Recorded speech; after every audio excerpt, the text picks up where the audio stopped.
Friends, मैं आप सभी का मेरे यूट्यूब चैनल GSK पॉइंट पर स्वागत करता हूं। आज हम समकालीन विश्व राजनीति के अंतर्गत जो हमारा चैप्टर थर्ड चल रहा था, समकालीन विश्व में अमेरिकी वर्चस्व, उसके अंतर्गत आज हम संयुक्त राज्य अमेरिका और भारत के संबंधों के बारे में चर्चा करेंगे।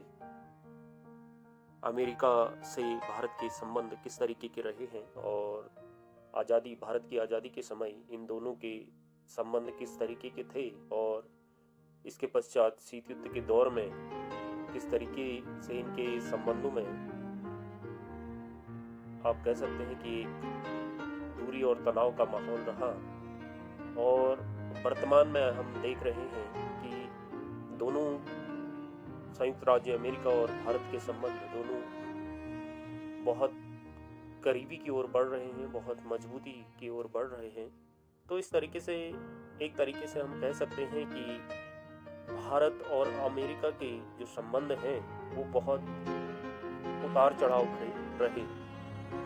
अमेरिका जहां विश्व का सबसे पुराना लोकतंत्र है, वहीं भारत विश्व का सबसे बड़ा लोकतंत्र है। हम कह सकते हैं कि दोनों ही लोकतांत्रिक राष्ट्र हैं। दोनों ही में एक तरीके से हम कह सकते हैं कि जो विचारधारा है उसमें काफी मेल देखने को मिलता है। इन सब के बावजूद भारत और संयुक्त राज्य अमेरिका के जो आपसी संबंध हैं बहुत उतार चढ़ाव भरे रहे हैं। भारत की आजादी के समय दोनों देशों के मधुर संबंध थे, किंतु शीत युद्ध की गुटबाजी के दौर में भारत ने दोनों गुटों से अलग रहते हुए कूटनिरपेक्षता का रास्ता चुना। इस दौर में भारत की संयुक्त राज्य अमेरिका की अपेक्षा सोवियत संघ के साथ निकट संबंध रहे। हम कह सकते हैं कि जब भारत आजाद हुआ था तो उस समय भारत और अमेरिका के जो संबंध थे बहुत सामान्य संबंध थे। कहीं न कहीं हम कह सकते हैं कि दोनों के संबंध अच्छे संबंध थे, क्योंकि भारत की आजादी के लिए ब्रिटेन पर उस समय अमेरिका के द्वारा भी भारत की आज़ादी का समर्थन किया गया था। कहीं न कहीं अमेरिका के द्वारा ब्रिटेन पर दबाव डालने का काम किया गया। लेकिन इसके बाद जो द्वितीय विश्व युद्ध के बाद शीत युद्ध का दौर भी प्रारंभ हुआ। इस दौर में जहां पाकिस्तान की अमेरिका के साथ में नजदीकियां बढ़ी, वहीं भारत सोवियत संघ के अधिक नजदीक होते चले गया।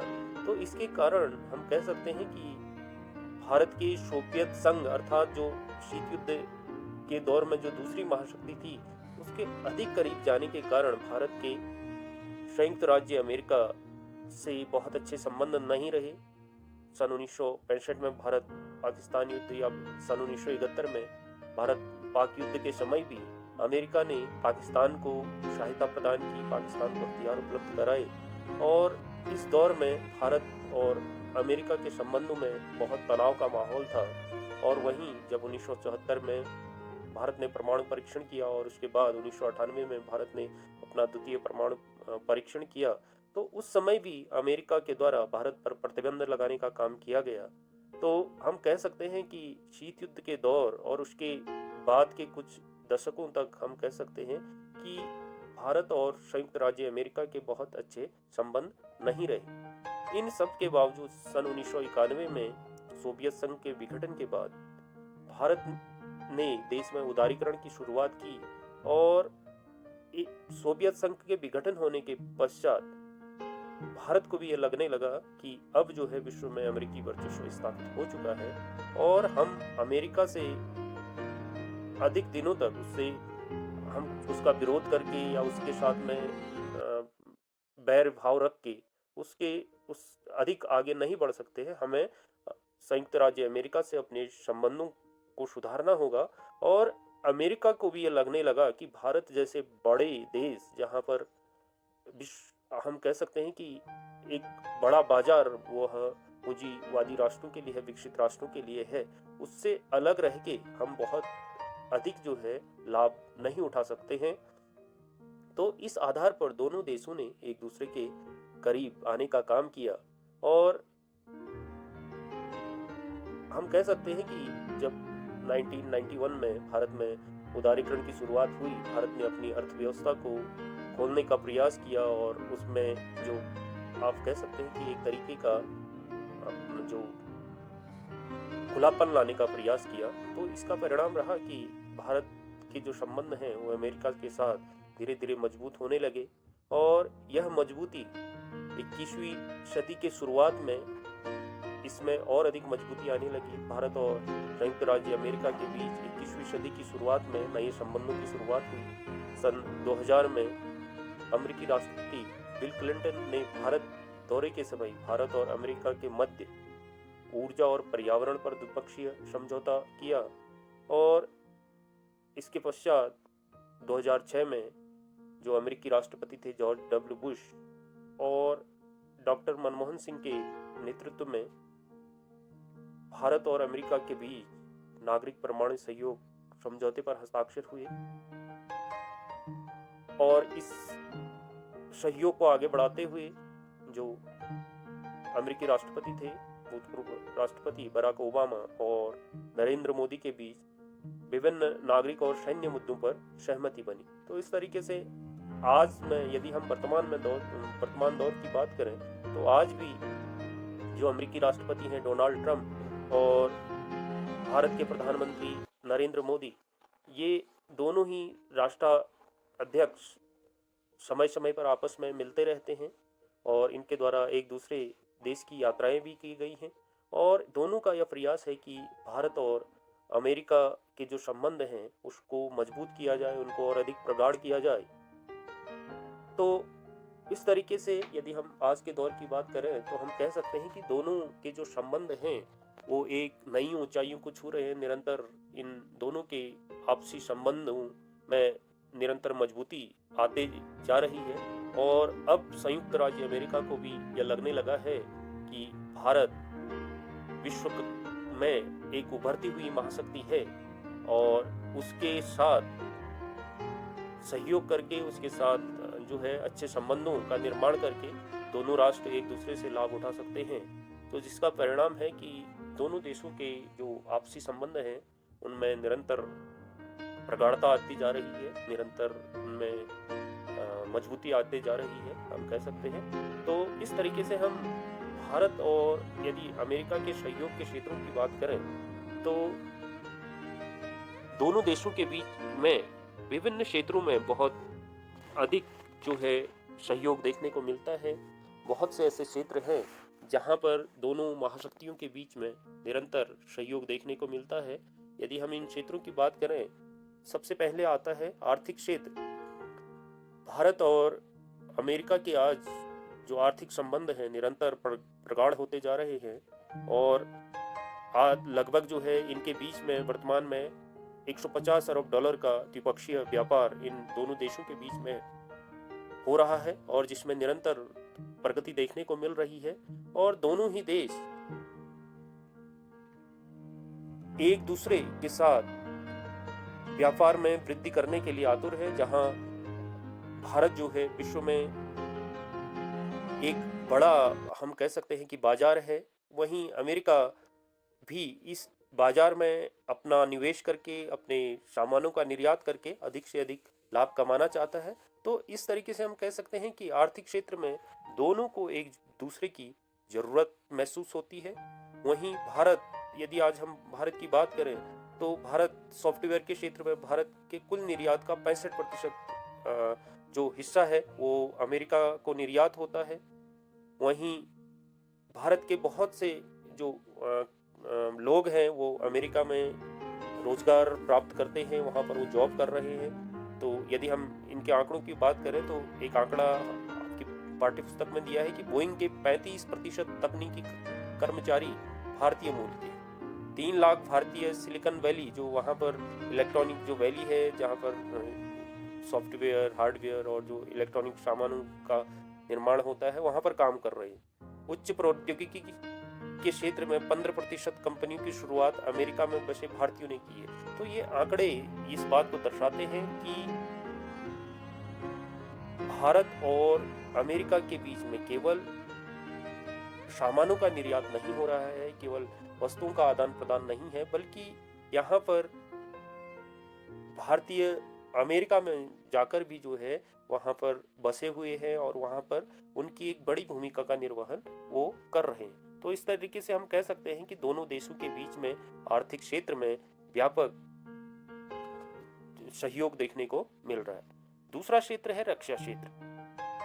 रक्षा क्षेत्र में आज दोनों देश एक दूसरे के बहुत नजदीकी सहयोगी हैं, जहां हम कह सकते हैं कि भारत विश्व में दूसरा सबसे बड़ा आयातक है। विश्व के सबसे जो अधिक सैन्य साजो सामान को आयात करने वाले देश हैं उनमें भारत अग्रणी है। और उसी तरीके से अमेरिका विश्व में सबसे अधिक जो है हथियारों का निर्यात करने वाला देश है। तो इस तरीके से हम कह सकते हैं कि दोनों देशों को सैन्य क्षेत्र में भी एक दूसरे की जरूरत है और एक दूसरे की जरूरत दोनों देश महसूस करते हैं। तो दोनों देशों के बीच रक्षा क्षेत्र में वर्तमान में बहुत अधिक सहयोग देखने को मिल रहा है। अमेरिका के द्वारा जहां भारत को बहुत से सैन्य उपकरण जिनमें अपाचे और रोमियो जैसे हेलीकॉप्टर है, नौसेना को दिए जाने वाले हेलीकॉप्टर्स हैं, और इसके अलावा आप कह सकते हैं कि बहुत से ऐसे जो मिसाइलें हैं वो भारत को देने की बात हो रही है। तो इस तरीके से हम कह सकते हैं कि दोनों देशों के बीच में सैन्य क्षेत्र में भी बहुत अच्छा आपसी तालमेल देखने को मिल रहा है, आपसी सहयोग देखने को मिल रहा है। अगला क्षेत्र है ऊर्जा और तकनीकी क्षेत्र। ऊर्जा और तकनीकी क्षेत्र में भी दोनों देशों के बीच में बहुत से ऐसे समझौते हुए हैं, बहुत से ऐसे क्षेत्र दोनों ने चुने हैं जहां पर एक दूसरे के साथ ये सहयोग कर सकते हैं। 2006 में भारत और अमेरिका के बीच में असैन्य परमाणु समझौता हुआ, जो एक बहुत मील का पत्थर, दोनों के संबंधों में एक मील का पत्थर साबित हुआ। इसके पश्चात दोनों के आपसी संबंधों में गति देखने को मिली। दोनों देश, जहां भारत, आप देखते हैं कि भारत की जो अधिकांश ऊर्जा जरूरतें हैं, चाहे वो तेल हो, खनिज तेल की यदि हम बात करें, उसका अधिकांश हिस्सा भारत आयात करता है। और अमेरिका के पास इस जो ऊर्जा संसाधन है उनका एक बहुत विशाल भंडार है। तो अमेरिका जो है भारत को निर्यात कर रहा है। तो इस तरीके से हम कह सकते हैं कि ये दोनों ही राष्ट्र एक दूसरे की जरूरतों को पूरा करने का प्रयास कर रहे हैं। ऊर्जा और तकनीकी के क्षेत्र में इन दोनों ही देशों के बीच में सहयोग देखने को मिल रहा है। केवल खनिज तेल की आपूर्ति नहीं, बल्कि नए जो ऊर्जा के जो स्रोत हैं, चाहे वो सौर ऊर्जा के क्षेत्र में हो, पवन ऊर्जा के क्षेत्र में हो, इन दोनों ही राष्ट्रों के बीच में सहयोग देखने को मिल रहा है। इसके अलावा आतंकवाद के विरुद्ध दोनों जो है, आतंकवाद को दोनों ही राष्ट्र एक विश्व के लिए एक बड़े खतरे के रूप में देखते हैं। तो इस तरीके से दोनों ही राष्ट्रों के बीच में आतंकवाद को रोकने के लिए एक दूसरे के साथ में सहयोग करने की बात और एक दूसरे को सूचनाओं का आदान प्रदान करने की बात कही गई है, ताकि विश्व में होने वाली आतंकवाद की घटनाओं पर काबू पाया जा सके। और 2001 के बाद जब आप लोगों ने 9/11 की 9/11 की जो घटना संयुक्त राज्य अमेरिका में हुई, इस घटना के बाद ये एक तरीके से हम कह सकते हैं कि अमेरिका को इस बात का एहसास हुआ कि आतंकवाद एक बड़ी चुनौती के रूप में आज विश्व के सामने है। भारत तो लंबे समय से आतंकवाद से पीड़ित रहा था, लेकिन संयुक्त राज्य अमेरिका को इसका एहसास 9/11 की 9/11 की घटना के बाद हुआ। और इसके पश्चात दोनों देशों की रणनीतियों में बहुत अधिक बदलाव आया। जहां अमेरिका ने आतंकवाद का जो गढ़ है पाकिस्तान पर दबाव बनाना शुरू किया, वहीं भारत के साथ इसके सहयोग में वृद्धि देखने को मिली। तो इस तरीके से हम कह सकते हैं कि भारत और अमेरिका के जो संबंध हैं वो धीरे धीरे बहुत मजबूती के साथ आगे बढ़ रहे हैं। आज ऐसा कोई भी क्षेत्र नहीं है जहां दोनों देशों के बीच आपसी सहयोग नहीं मिल रहा हो या आपस में सहयोगी राष्ट्र नहीं कर रहे हों। केवल इन क्षेत्रों, यही क्षेत्र नहीं बल्कि इसके अलावा अंतरिक्ष के क्षेत्र में आप देखते हैं कि जहां भारत अपने जो अंतरिक्ष इसरो के द्वारा समय समय पर अमेरिकी सैटेलाइटों को अंतरिक्ष में भेजा जाता है, वहीं अमेरिका की एजेंसियों के द्वारा भी समय समय पर भारतीय सैटेलाइटों को अंतरिक्ष में भेजने का काम किया जाता है। तो इस तरीके से केवल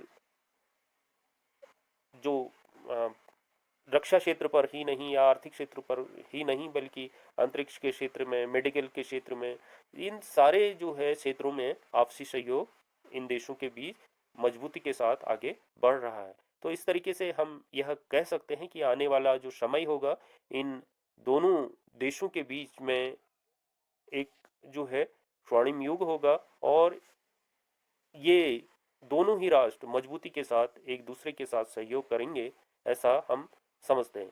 तो आज की कक्षा हम यहीं पर समाप्त करते हैं। धन्यवाद।